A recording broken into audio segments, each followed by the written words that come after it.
正解。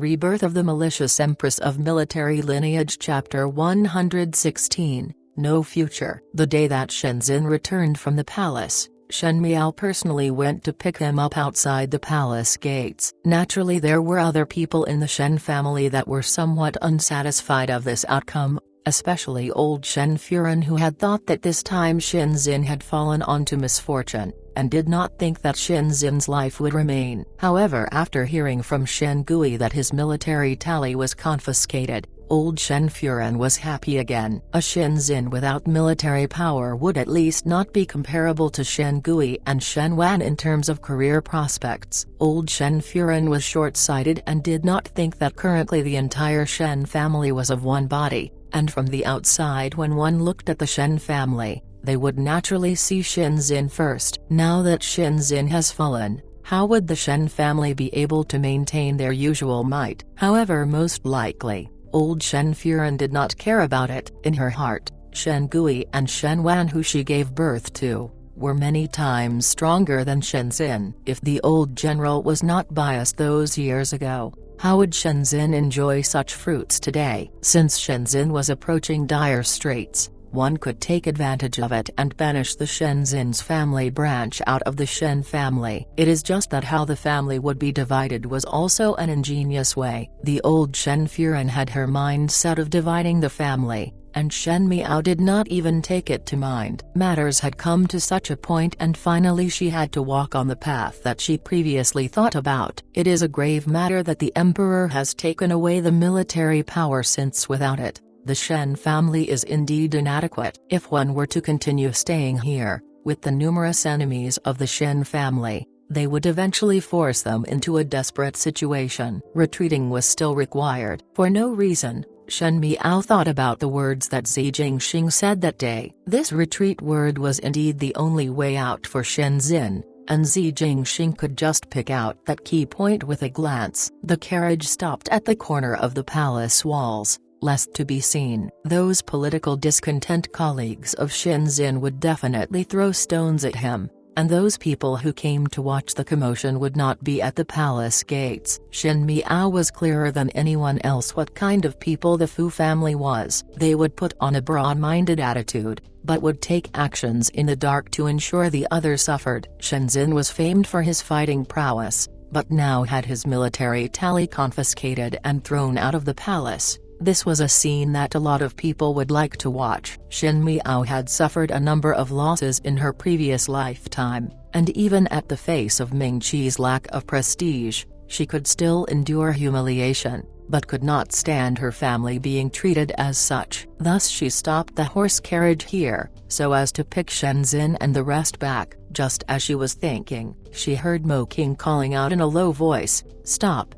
A burst of wind flew in, and Shen Miao's eyes were blurred for a moment as someone parted the carriage's curtain, and all of a sudden there was an extra person in the fairly spacious carriage. Gu Yu was so frightened that she exclaimed in shock, but her mouth was covered by Jing's. Mo King's somewhat panicked voice sounded, "Young lady." Shen Miao looked at the person opposite. In the horse carriage, there was a youth clad in a crimson-red official uniform, moving peach blossoms eyes and slightly parted lips. It was a serious and upright uniform, but looked especially beautiful and noble on him, that one simply could not move their eyes away from him. "Mo King, withdraw," Shen Miao softly reproved. But Mo King's voice beside the horse carriage tightened. That person's movements were too fast, he simply could not stop him in time, and it was absolutely not acceptable to let a stranger be in a horse carriage with Shen Miao. "You cannot beat him,"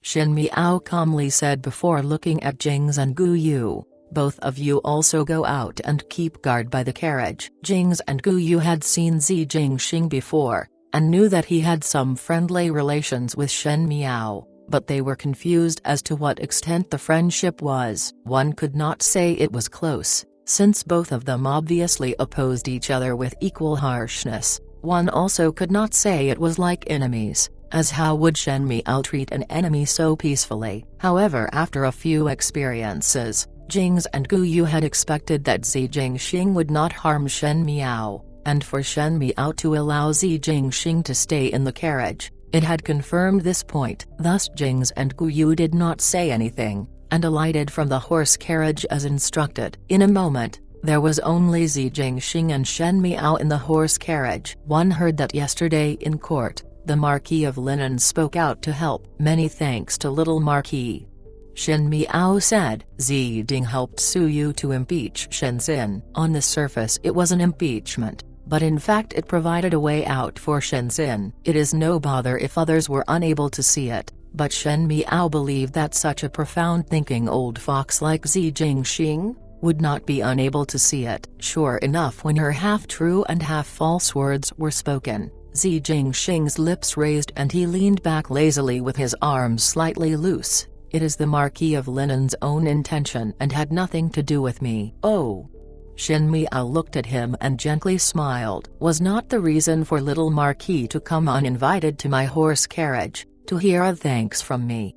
She deliberately emphasized on my horse carriage, indicating that she was annoyed by all the times that Zi Jingxing came uninvited. Zi Jingxing stared at her. You intend to let Shen Xin retreat to the Luo family and guard the northwestern region? Shen Miao's heart jumped and looked at Zi Jingxing without speaking. She had thought like this. Zi Jingxing had pointed out a route of retreat, but she just did not want to make such a passive exit. She had not yet reached the end of the Ming Qi's game of chess, so how could she be willing to lose such a decisive opportunity? Naturally it was not alright for her ambition and her vengeance to be suppressed before it begun. It did not matter if the military power was confiscated, as Shen Xin was most valued not for the military tally, like the Fu family believed, but for the ability to lead troops and conduct military operations. If one could raise a Shen family's army, it meant that one could raise another Shen family's army. At the moment before the military power was confiscated,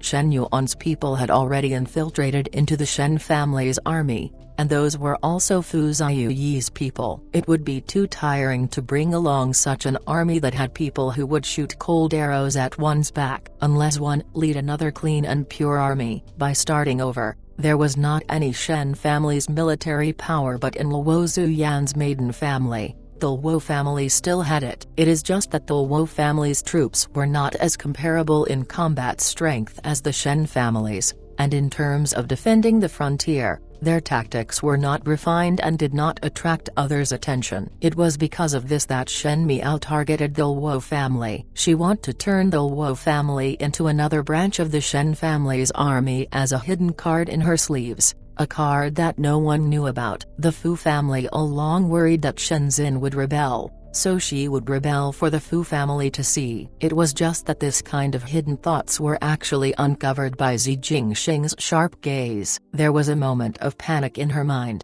and there was a trace of discomposure on Shen Miao's face. If Zi Jingxing knew her thoughts, then would this person, who had been described in Ming Qi history books with colorful language and with attention to details, help her, lodge an accusation on her or kill her? But perhaps there would not be such opportunity. What kind of person Shen Miao was? She went through such a difficult time in her past life, so even if she was shocked for a short time, she would be able to quickly suppress the feelings. She thought that since Zi Jingxing would be going on an expedition to the northern Zhang, and if the journey was the same as a last lifetime, then Zi Jingxing will die. He would die with 1,000 arrows piercing into his heart. The dateline of 10 days would soon come, and fate was like a hand that could produce clouds and rain. Thus no matter how clairvoyant he was or treacherous his brain was, he would not be able to escape that outcome. Shen Miao looked towards Zi Jingxing. Zi Jingxing was truly good-looking. In the previous life when Shen Miao was living in the palace, she had seen a number of talented and good-looking youths,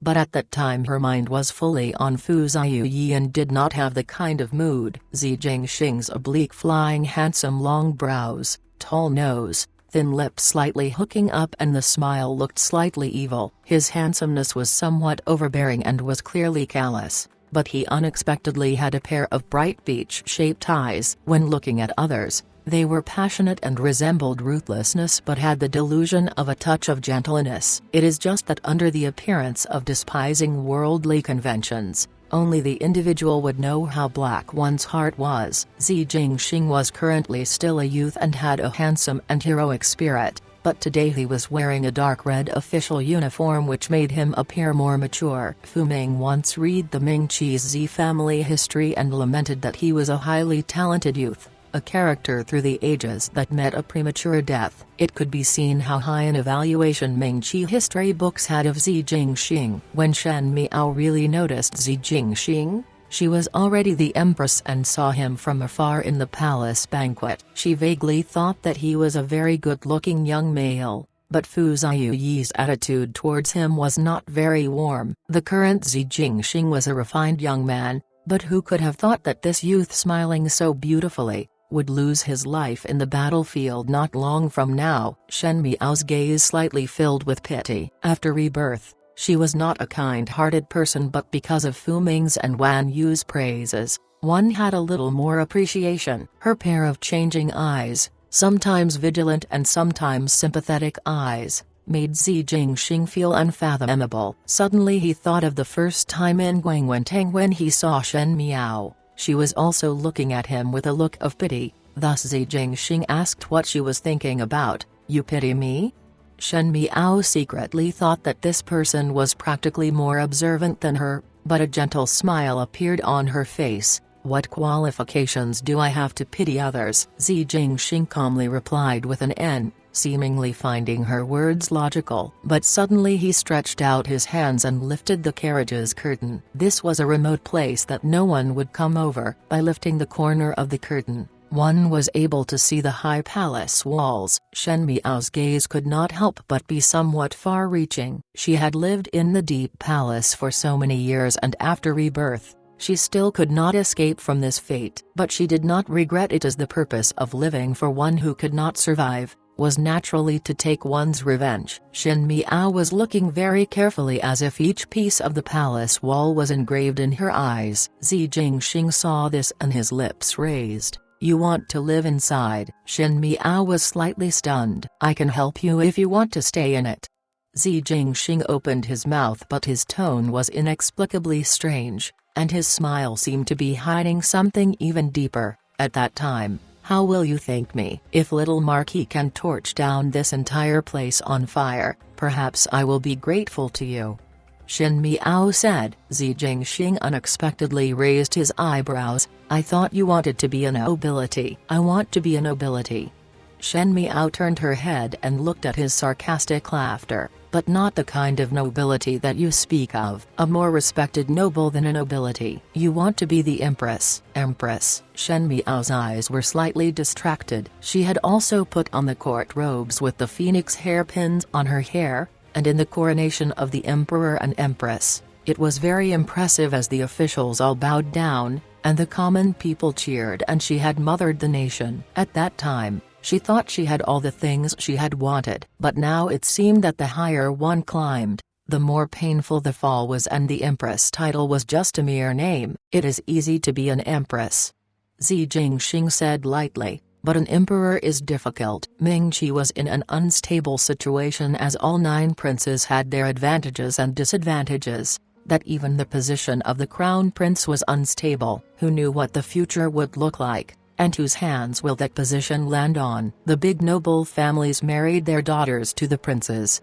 not to be a brave gambler but to bet on a future. The rich and noble dangerously gambled, as greed was a human instinct. When successful, one becomes a king, but when defeated, one becomes a bandit. When a female chose wrongly, naturally they would also follow along. Xi Jinping spoke casually. "Who are you choosing?" This was asking her which prince she was optimistic about, which one she wanted to marry to, which one she would be supporting, which one little Marquis view as having a future. Shen Miao asked in reply, examining on appearance. "No one has any future." Xi Jinping's words were terrifying to listen to. "What will you do?" "Then look for one with a future." "Then what do you think of me?" Xi Jinping raised his brows and asked. His words most probably were to ridicule Shen Miao, thus he did not speak them seriously. "Little Marquis also has no future." Shen Miao looked at him seriously. Xi Jinping was choked on Shen Miao's words for a while, and even though he was not provoked to anger, he was somewhat displeased. He had thought that he had seen females admiring him and males with fear of him, but Shen Miao neither admired nor feared him, and actually scratched herself often against a tiger's head. Was it that he had been too amiable to Shen Miao, that she thought that he was a person with a good temper? What actually does little Marquis want to say? Please leave quickly when finished. Shen Miao had already bluntly evicted him. It is not good to be misunderstood by others. Misunderstanding? Zi Jingxing's eyes had some laughter as he deliberately said softly, "What misunderstanding? A lecture being frivolous to an innocent young girl." Shen Miao did not even blink and answered angrily. She was able to see that with regards of the established standards of rules and regulations, Zi Jingxing was shameless. Even though Zi Jingxing had seen a bevy of young females, he was choked on Shen Miao's words and was somewhat dizzy. He coughed twice, sat up straight and no longer teased Shen Miao. Retreat back to the northwestern region. The sooner, the better. The longer it is dragged on, the more disadvantage it is to Shenzhen. Shen Miao looked up at him, as she did not expect that Zi Jingxing would remind her with such a sentence. At least she did not wish to oppose this kind of person like Zi Jingxing, and it was already very good that he showed no hostility to her. Many thanks, Zi Jingxing said. It will be best if Shenzhen can leave the Ding capital before I leave. Shen Miao was somewhat frustrated, that is if it is successful. Not everyone had Zi Jingxing's ability. Shen Miao had always felt that Zi Jingxing relied on his background, but not fully on the Marquis of Linen's residence, but on something even higher than the Marquis of Linen's residence. But in Mingqi, a power higher than the Marquis of Linen, was the imperial family. But the imperial family and Zi Jingxing were currently on opposite sides. Shen Miao could not guess. Zi Jingxing paused before suddenly pulling the carriage's curtain aside and stepped out. He came in quickly and also left quickly. Shen Miao did not have time to react when she heard someone outside calling, "Furen, master. Eldest young master." Shen Miao parted the carriage's curtain and saw Shenzhen and wife with Shen Kaiyu walking over from the corner of the city gate, and they were also surprised for a moment when they saw Jings and Gu Yu. Shen Miao looked around and did not see any traces of Zi Jingxing before thinking that this person was very vigilant,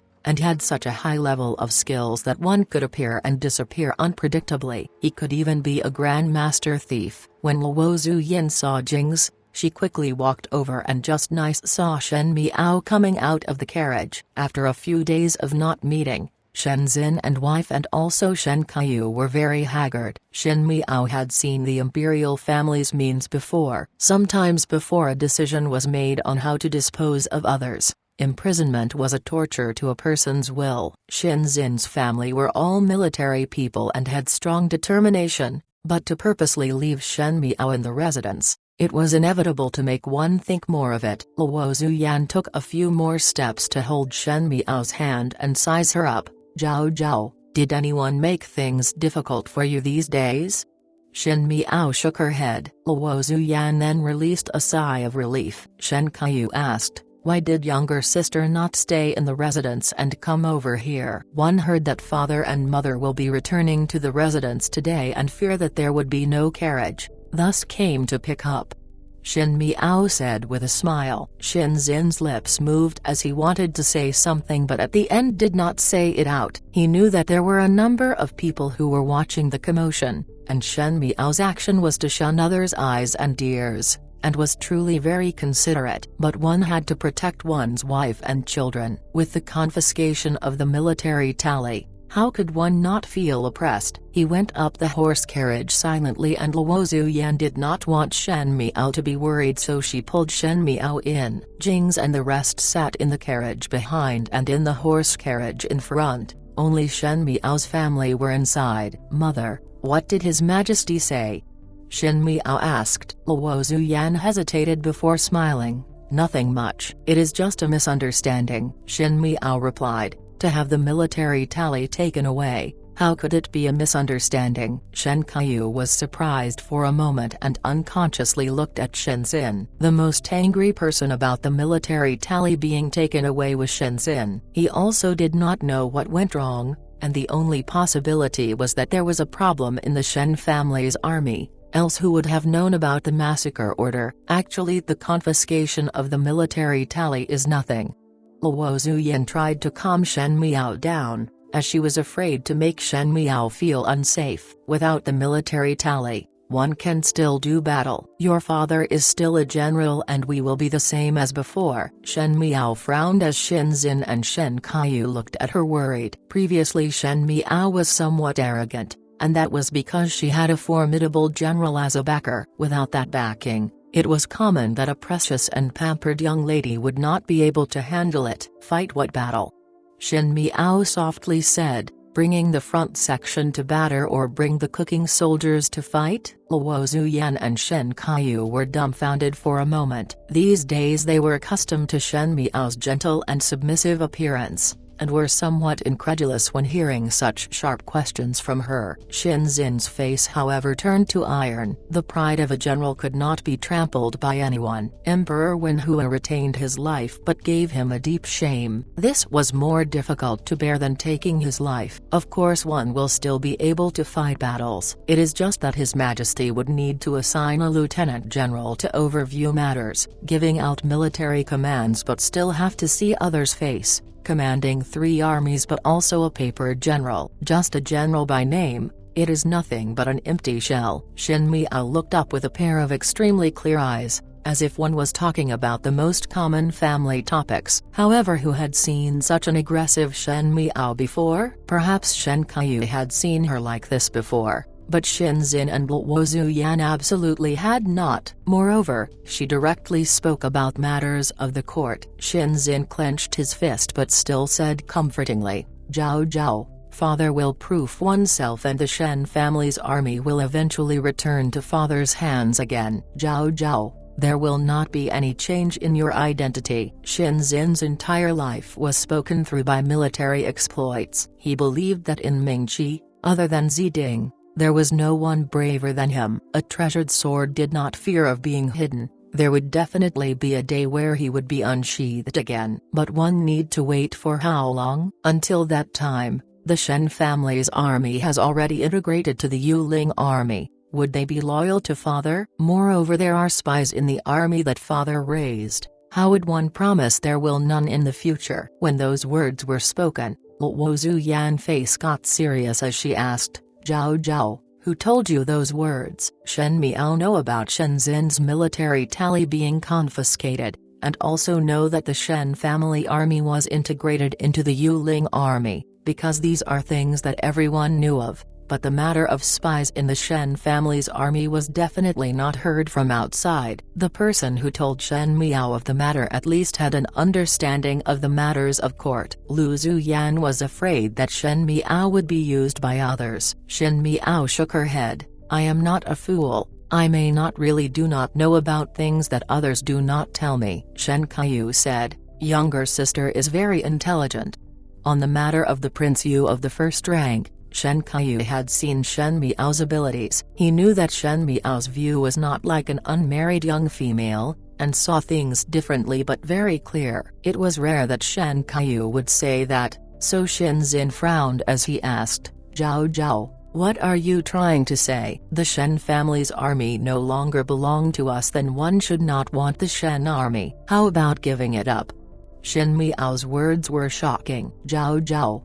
Luo Zuyan stopped her but suddenly felt that her tone was too harsh and quickly softened it down. The Shen family's army was raised by your father's hands and there are innumerable confidants inside. To mention about giving it up is like turning back on one's own in the battlefield. This is not possible. Then what does father plan to do? Shen Miao retorted back with a question. To bear patiently and endure silently till perhaps there is an opportunity. But if others continue to suppress when one is down, then there would not be any advantage at all. Shenzhen stared at Shen Miao like he had never seen this daughter of his, and there was a little pensive look on his face as he asked, what does Zhao Zhao think we should do? When the east is not bright, the West will be.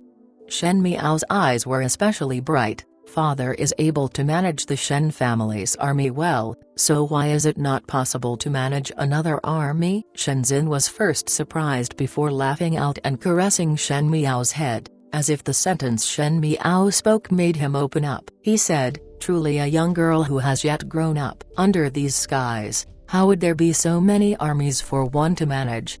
When he said that, at the end there was a faint sadness in the words. The Shen family's army was like a child that Shenzhen raised by his hands, thus how could one speak about the pain when a child was snatched away? Shen Miao finally smiled, then, how about the Luo family? Shenzhen's smile came to a sudden stop, and Luo Zuyan and Shen Kaiyu thought of something at the same time when their eyes immediately fell on Shen Miao. Shen Miao leisurely said, is not there still a scattered force in grandparents' maternal side, hands? Even though it cannot be compared to the previous Shen family's army, but the number is not small, thus if one were to slowly train them up, it might necessarily become the next Shen family's army. Luo Zuyan's maiden family was a military lineage, but it was a gradually declining one. It was not false to say that there were troops in their hands, but afterwards, Shenzhen was stationed in the northwestern region, thus those soldiers in the Zhaochun city unarmed themselves and headed back to the fields. Even though they had the title of soldiers,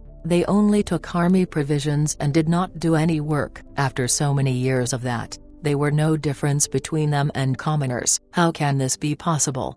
The Shen family had been loyal to the monarch and loved the country for so many years. It was already an instinct to service the monarch. Thus Shen Miao's words were considered outrageous. To raise one's own army at a place where the emperor did not know about. Luo Zuyan said, Zhao Zhao, this is not a topic to play with.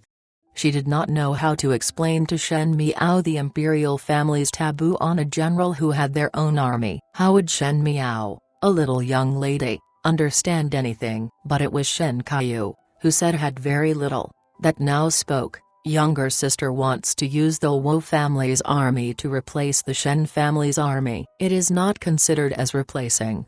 Shen Miao lightly smiled, it is just that father is after all a general, thus one cannot be just alone without any subordinates. Naturally followers are required, and since it is so, then what is the difference between the Shen family's army and the Luo family's army? By having the Luo family's army, one would have one additional self-protection amulet. Is not this good? Perhaps she had somewhat twisted those words into self-preservation so that it was that shocking to listen to them, and Luo Zuyan felt that Shen Miao's words were somewhat outrageous, but when she looked up, she saw Shenzhen frowning as if he was seriously thinking about Shen Miao's words, and felt a headache coming. Shenzhen looked at Shen Miao and deliberately went along with Shen Miao's words. Zhao Zhao's words are good to listen, but the Luo family's army is located far in the Zhaochun city. How are we going there? Then that would depend on father's resolution.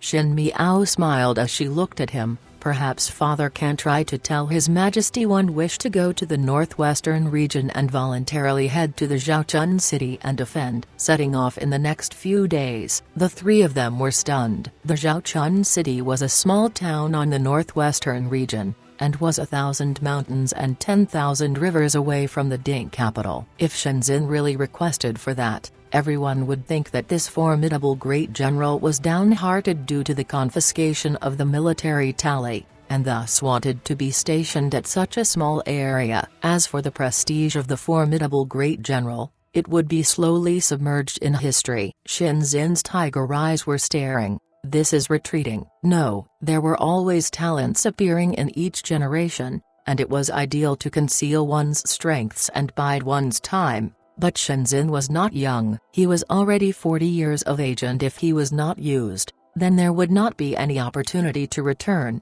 Even if one was able to successfully manage the group of Luo family's people, he still could only stay at the border. The not realization of one's lofty aspirations of a hero past prime was most probably the most tragic thing in the world. It is a fine military strategy of advancing by retreating. What is father afraid of?